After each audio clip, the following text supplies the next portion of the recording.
I'm Mary Hartnett with Siouxland Public Media News.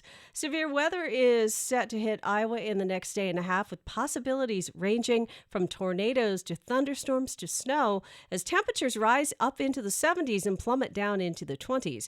Meteorologist Roger Vachelek at the National Weather Service notes it's a coincidence that this is Severe Weather Awareness Week in Iowa, and they've been reminding people about the dangers of this scenario.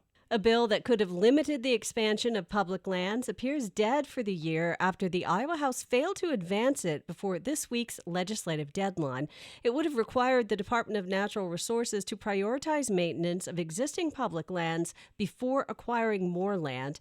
A key Republican lawmaker says House Republicans intended to amend the bill, but they decided to drop it for the year and revisit the issue next year. Conservation groups were strongly opposed to the bill, saying it had the potential to severely restrict the expansion of public lands for outdoor recreation and wildlife. A House bill that would have restricted the use of eminent domain for carbon capture pipelines appears to be dead for the year after the Iowa Senate failed to advance it before a legislative deadline. It would have banned the use of eminent domain for carbon capture pipelines unless 90% of the route is first acquired through voluntary land sales. Senate leaders could bring the dead proposal back to life, but House Speaker Pat Grassley says that seems unlikely. Republican Senator Michael Busolo of Ankeny didn't schedule an initial hearing on the bill. He says, quote, senators have a wide variety of opinions on this issue, and a consensus has not been found. And thousands of Iowans are expected to lose their Medicaid coverage over the next year as state officials go through the process of unwinding. Since the beginning of the federal public health emergency of COVID-19 in March of 2020, Saturday marks the end of that federal policy.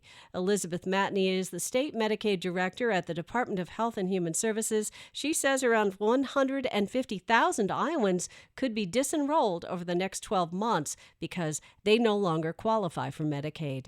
And key lawmakers in the Iowa House are working on changes in a Senate bill that would let state agencies refuse to release information to the state auditor's office. State Auditor Rob Sand, the only Democrat holding statewide office in Iowa, has said the Senate-passed legislation would limit the ability of his office to investigate allegations of waste, fraud, and abuse of taxpayer money.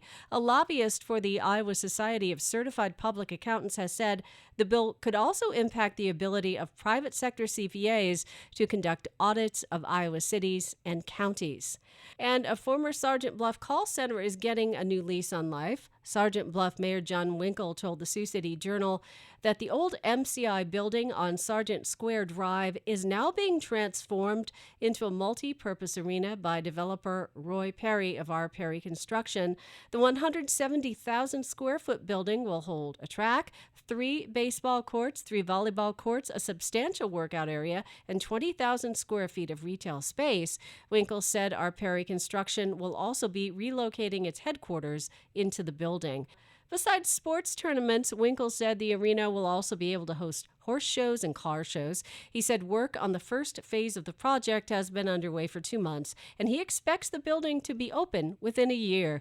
That's Siouxland Public Media News. I'm Mary Hartnett.